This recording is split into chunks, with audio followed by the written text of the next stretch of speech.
Hello guys. I'm gonna prepare some Asian spice. I have my peppers, garlic. I already put some stuff in the blender,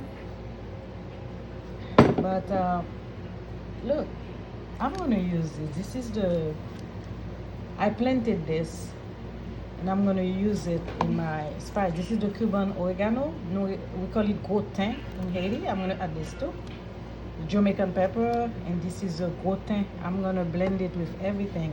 It's really very good. I planted it. And now I'm using it in my spice. I'm gonna blend everything together. See,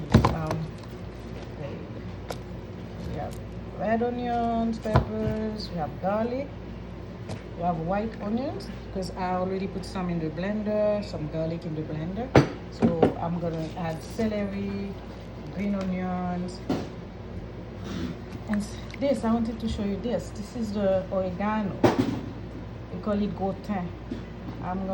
Can make tea with it too, but you can use it in cooking. So I'm gonna blend it with my spoon to prepare the epis.